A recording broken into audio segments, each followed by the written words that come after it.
What's going on, ladies and gentlemen? Welcome back to the channel. Gibbon here today with some Overwatch for you. This isn't the competitive version, this is the quick play version. But what I wanted to talk to you about was Season 1 of the competitive version of Overwatch is now done. It's finished. I think my rank high was 47, my rank low was 43. Nothing special by any stretch of the imagination at all.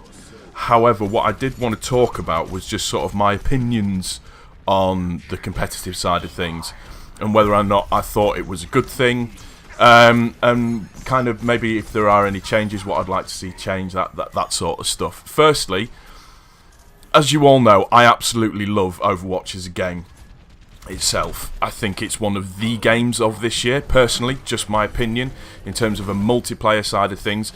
It is so much fun to play. I love the variety of being able to have different team members that contribute in different ways. Like, for example, as you can see, I'm Zenyatta on here, and my main role is to heal people, but I seem to do quite well with kills as well.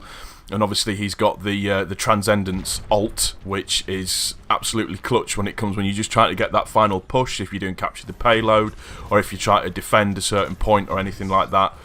It just works fantastically well, and how certain little aspects of your gameplay or your character can really help in that side of things. Now, the really good thing that they did with competitive is that you weren't allowed to have multiples of the same type of character. Like, nobody likes it when you play in quick play and you come up against a team that decides to go, do you know what, we're going to have loads of bastions because we just need to defend this point, and if we're all there camped up as Gatling guns, we're going to be able to take you all out. And that was a really good thing about competitive, that it completely got rid of that, which made it a lot more strategic, which was something that I really enjoyed. I think my biggest bugbear with competitive overall is the amount of XP that you lose when you lose a competitive match versus the amount of XP that you get when you win a competitive game. Now, I think that you should probably get a bit more XP for when you win a competitive game.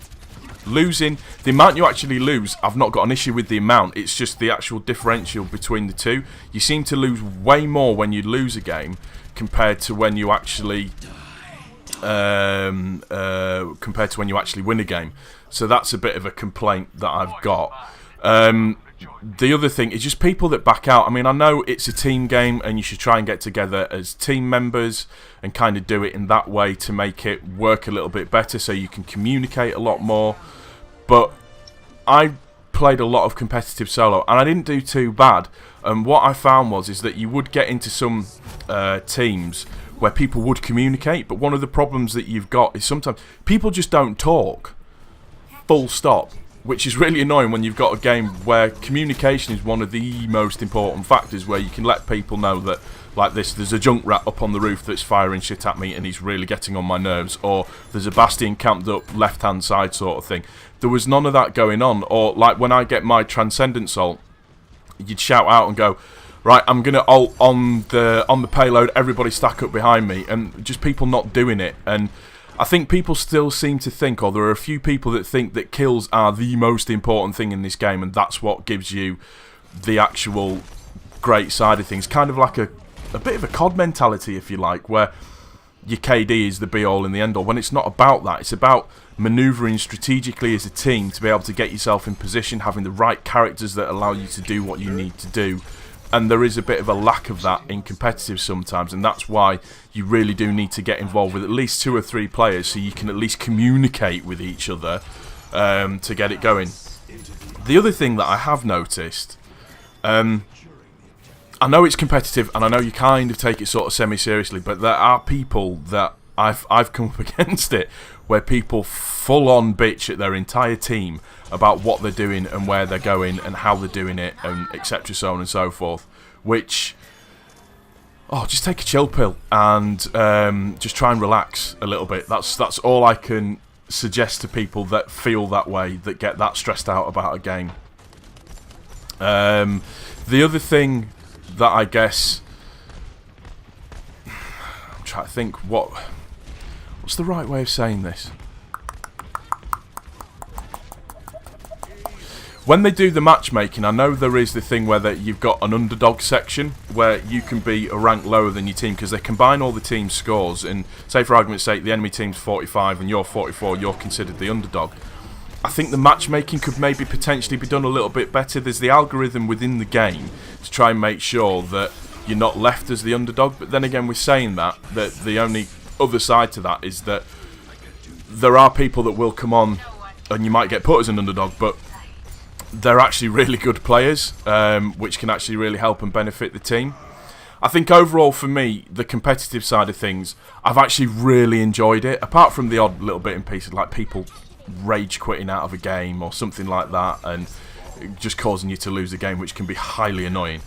But the actual competitive side of things, I've actually really enjoyed. What I found that it's made me do is it's made me use other characters, because you only have a short amount of time to choose the characters when you're doing competitive or with any game type. And because not having the multiple characters is a thing that's on there, it makes it extremely difficult to maybe potentially get the character that you think you're best with, so it forces you to try other characters. I've actually worked out that I'm quite good with Reinhardt now as well, and Taborn. I've finally got a little bit better with Taborn. All about the gun placement with him when you're putting down your turret, the correct place to put it. Always leave it alone, don't stand next to it, because it will get killed and taken out quite quickly. So I think as a final kind of ode to competitive, if you like, fully enjoyed it, really looking forward to Season 2. I think Season 2 is probably going to be a little bit better than what Season 1 was, because people are a little bit more used to it now and how it kind of works. But as I've said, this is one of my favourite games of this year, so it's difficult for me to be hyper negative about a game at all that I really, really enjoy. The connections are phenomenal, the gameplay's phenomenal, the cinematics are phenomenal.